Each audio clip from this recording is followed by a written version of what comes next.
Okay, so today I'm going to show you guys how to do an 80 megapixel shot from a Lumix G9. You go to your menu, go to high resolution mode, click OK. Picture size, you've got two choices. You can come up with an 80 megapixel or you can do a 40. I choose to do 80. We'll go back.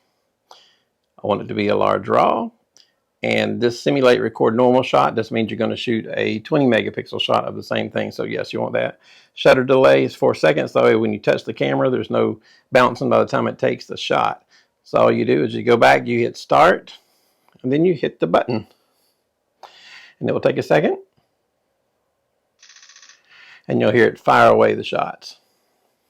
So that's all there really is to it. I'm going to show you the actual picture that I did outside, so let's check that out. Hey guys, we are at a lake and I'm going to show you how to do the 80 megapixel raw image using the Lumix G9. It'll shoot an 80 megapixel and a 20 megapixel at the same time, so let me show you how it looks.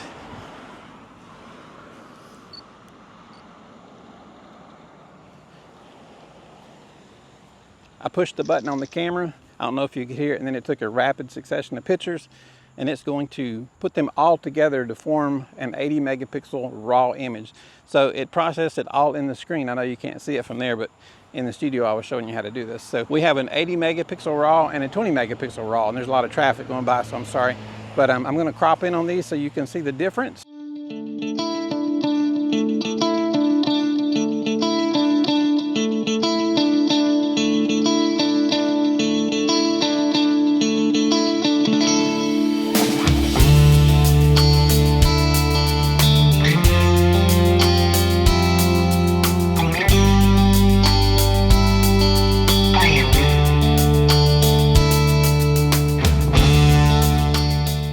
So that is how cool, so that is one cool way to get an 80 megapixel raw image out of a Lumix G9. Now the Lumix G9 was the flagship camera, I believe, until the new Lumix G9 II came out.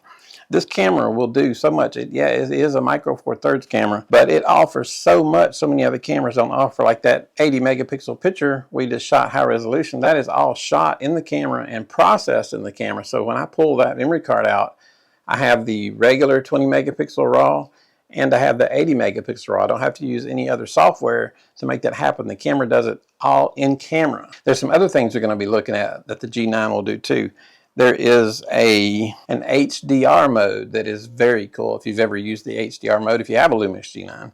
If you don't and you're looking for a backup camera and say you've got two main cameras, you're a wedding photographer and you've got two full frames, you're looking for a backup. The reason I say two full frames is if your main full frame goes down, you don't really want to be shooting a big Catholic wedding candlelight at night with a micro four thirds. It'll do it, but you will have grain issues. That's the one fallback of the micro four thirds, is the small sensor doesn't do well in low light, but for every other thing possible, it does just a fantastic job. So there's so many extras in the camera that make up for it, that make it worthy of being a number 3 camera. If you're doing video, boom, that's a great reason right there. It's the main camera that I use for video. And then you've got stuff like the 80 res image I just shot, processing camera, and then you've got HDR where it'll take, you can choose 3, 5, and 7 pictures, I believe. You can shoot a normal, 1 under, 1 over, or 2 under, 2 over, 3 under, 3 over, and it will process all those in camera too, so you still don't need any extra software to do it. Then you've also got a 6K, 4K photo. We'll get into that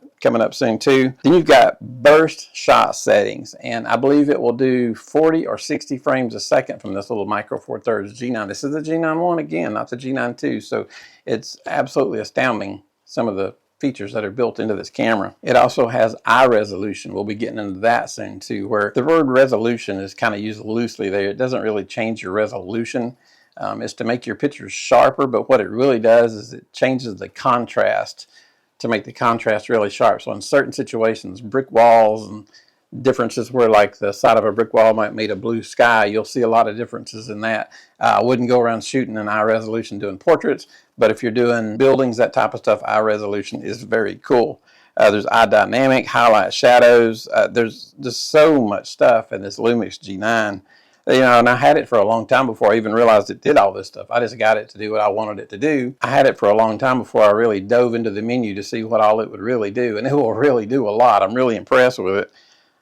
It almost makes me want the G9 too, but it's just so much money for a Micro Four Thirds, and the G9 does so much. I can't imagine probably the biggest difference between the G9 II and the G9 I is the 25 versus 20 megapixels, and obviously the new dual pixel autofocus is huge in the G9 II. But if you're using the G9 for what I'm using, this does perfectly fine.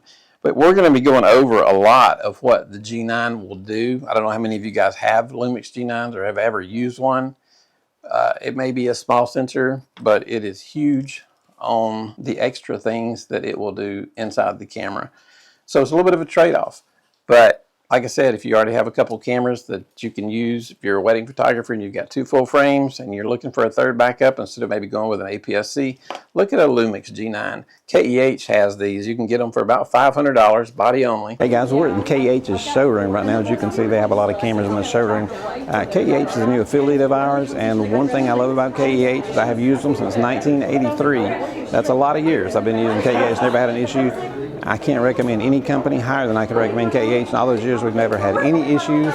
So if you need a camera or need to sell your gear, check out KEH.com and they'll do a good job for you. Y'all have a good day. $500 to $600, depending on the condition, but absolutely. And I've been a Canon guy all my life, but I've absolutely fallen in love with this Lumix G9 because of all the stuff that it will do.